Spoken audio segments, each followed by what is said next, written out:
Talk about the confirmation of Tulsi Gabbard, if we could. As you know, she was confirmed as Director of National Intelligence today, despite some of her controversial, I guess, friendships or the admiration she has for Vladimir Putin. Why is that so significant in your view?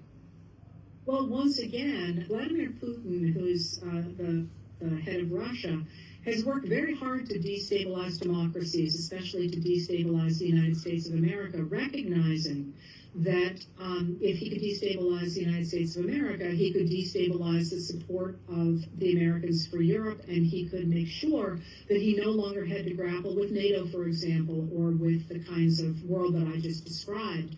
And we know, of course, that he interfered in the 2016 election to elect Donald Trump, and that he has continued to interfere in American elections, and that American propaganda is very closely tied, right-wing propaganda is very closely tied to Putin. I do know that according to Julia Davis, who studies Russia and Russian TV right now, they are absolutely rejoicing at both Tulsi Gabbard being at the head of Director of National Intelligence and at the other things we have talked about today coming out of the U.S. government, saying basically their work is done, that they have managed to tear apart American democracy and to guarantee that America will no longer stand behind European democracies.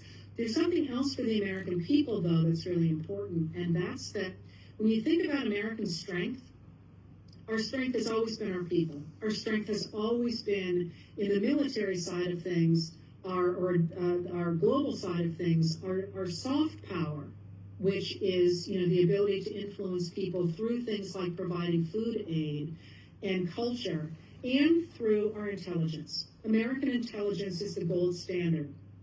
And by putting Tulsi Gabbard at the head of as our Director of National Intelligence, especially at a time when other systems of our national intelligence have been compromised, and I don't just mean the secret documents that went down to Mar-a-Lago, but also the fact that the Department of Government Efficiency teams did, in fact, go into the USAID classified computers.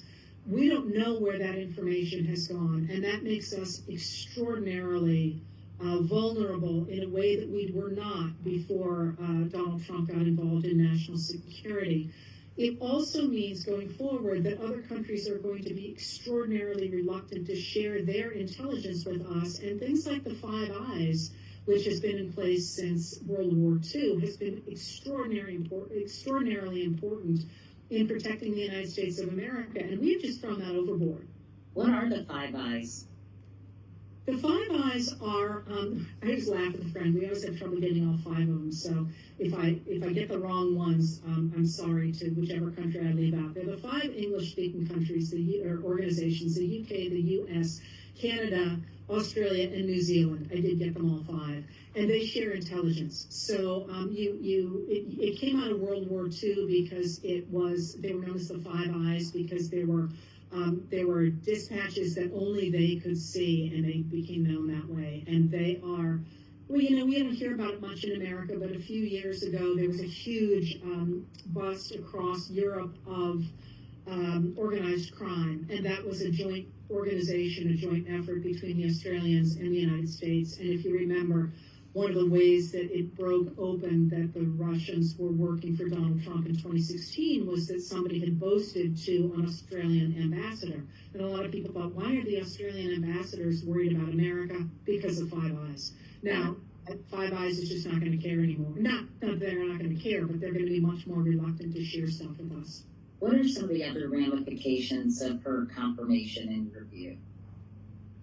Well, that's a big one. I mean, what we're seeing is the sharing, I think, or the compromising of our national intelligence, which I say is our gold star, around the world. And what that means is that people are going to be less willing to work with us. And by people, I don't just mean other countries, I mean operatives who no longer know that they're safe. I mean, if you think about what they may or may not have seen at USAID, we don't know what's in those files. And if you are somebody who's working in a country against someone or for someone, you need that to be kept secret. And now it's not. I mean, if it were you, would you be willing to say, oh yeah, I'll work against Vladimir Putin, for example, for the Americans in a country in Africa? The answer is no, because you have no idea that you're going to stay secure.